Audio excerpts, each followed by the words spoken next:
Welcome to my messy library. Let's talk about books. Thick ones.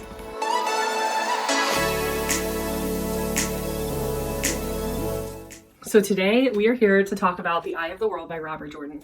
This is the first book in the world-renowned international best-selling Wheel of Time series that is getting ready to be adapted by Amazon Prime into a TV show. That was really the reason that I picked up this series, and I really enjoyed. I can't even explain how much I enjoyed this first book. Definitely give it 4 stars for some pacing issues, but outside of those pacing issues, this story is just so interesting. So the synopsis of this story, Rand and Egwene, Matt and Perrin from Emond's Field, fantasy town, fantasy village in this universe, are all sort of living a normal life, trying to figure out what their lives are going to be like as they become adults in this small village. They have a lot of sort of prescribed roles that they could take, and they're sort of going through the motions of figuring out what it is that they want to be kind of when they grow up and how they want to present themselves. And Egwene is a female character, and she's going through the process of becoming a part of the women of the community. And sort of as the story kicks off, they're feeling a lot of spooky vibes happening in their town. And I won't go further than that in terms of what happens, but that is sort of the start of the story. We have a whole cast of really interesting, really dynamic characters, at least in my opinion. You'll hear a lot of people say other things or have other opinions about that, but I really love the characters. Rand is sort of quiet and very traditional and likes to follow the rules and wants to just be the person that he plans to be. Egwene is sort of his like love interest. I don't even want to say love interest because I don't think that's necessarily true to character. They have kind of always assumed that they would be together, and that's kind of the love interest, and you find that out in the prologue of the story. So that they have this interesting dynamic where Egwene wants to see the world and she wants to go out and really enjoy these adventures that they kind of get into in this novel, or in this 14-book series. I say in this novel like it was just this 1-800-page novel. Definitely not. So Egwene is very interested in going on these adventures, while Rand is definitely like, he wants to be at home, he wants to be with his dad, he wants to live up to the future that he had always planned on living.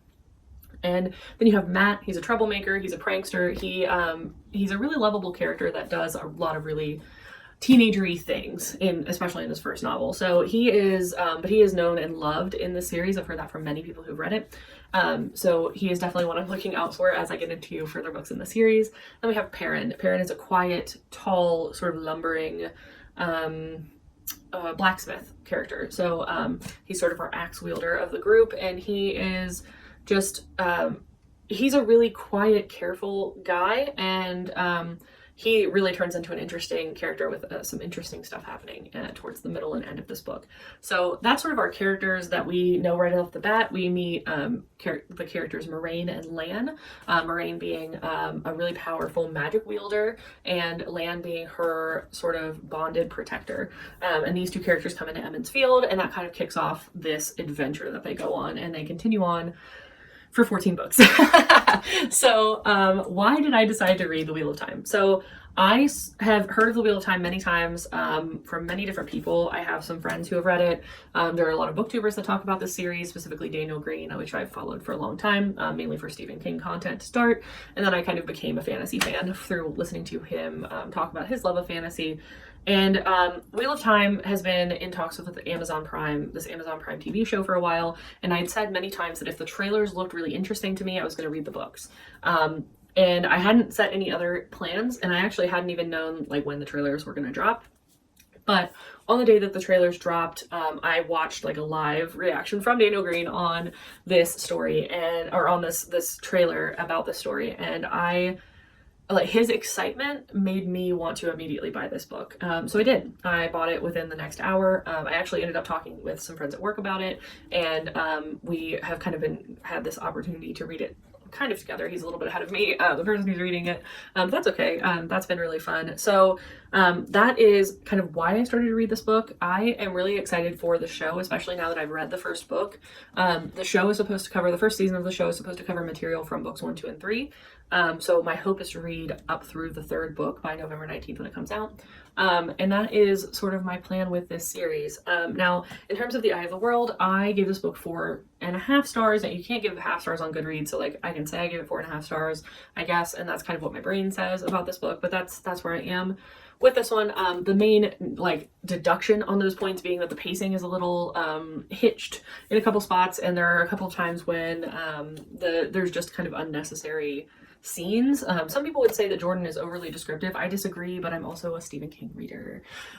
So I am not objective in terms of overly descriptive writing. I love some overly descriptive cinematic writing, and I think that's kind of what Jordan's got going on here. But I will say that there are some scenes that I felt were just kind of dragged out, maybe a little unnecessary, and some tension building that kind of ended up becoming boring instead of being tense. But like, it wasn't the kind of thing where I didn't read the book, because I read it in I think 10 days and it is 820 pages, so that is a pretty quick turnaround for me. For any book, I can read like 50 pages a day max most of the time. This book I kind of ate through in that regard, so I gave it 4.5 stars, and I immediately started the second book in the series, which I really enjoyed. And I will definitely be reviewing each of these individually. So if you've read The Eye of the World, tell me what you think below. Especially let me know if this wasn't for you and kind of what happened, like what it was that wasn't for you, because I'm always interested to hear those opinions. I think there were a couple times in this that if I hadn't had the impetus to, you know, have friends that were already reading it and know people that have read the whole thing and kind of have this hype of the show, I think I probably either wouldn't have picked it up or would have probably given up in a couple of spots in the middle where the pacing was kind of dragging. But I'm really glad that I made it through.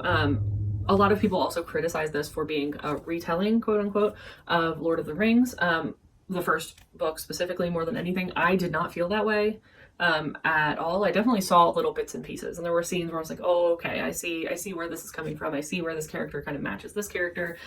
But really, it's just an homage. It's not a direct like rip off, in my opinion, by any means. And I really loved those little callbacks to Tolkien. I really enjoyed that in the story, and I kind of already am excited to reread it now that I know more. Now that I know what happens at the end of just even this book, I'm excited to see like what it looks like from reading the first few scenes and knowing that some stuff happens in those that foreshadow what happens towards the end. So I'm really excited to eventually reread all of these, but I will say it's a 14-book series, so it's probably going to be several years from now before I reread them.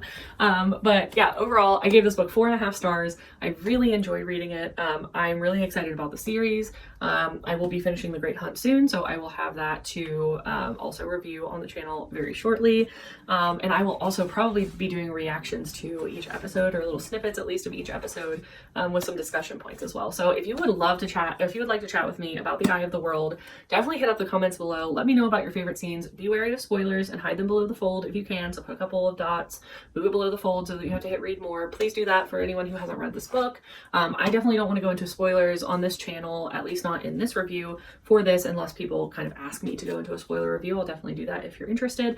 But let me know what your thoughts are on this story and the dynamics of gender and the dynamics of politics and stuff that are explored here. I really love it, and I love the conversation, so let me know what you think in the comments down below. If you liked hearing me talk about books and want to stick around, hit that subscribe button and hit the like to let me know that you enjoyed your time here. Definitely leave a comment down below if you'd like to have a chat, and hit the thumbs up, or hit the bell icon. I couldn't even remember what it's called. Hit the bell icon if you would like to get notifications for my videos as they go up. That kind of thing really helps you see my videos, and I have so much content planned for this channel, so definitely hit that if you are interested. And in the description down below will be my Instagram handle and my Goodreads link, so that you can follow me and see where I am right now in all of the books that I talk about. And thank you so much for checking out my messy library and having a chat with me. I will talk to you later. Bye.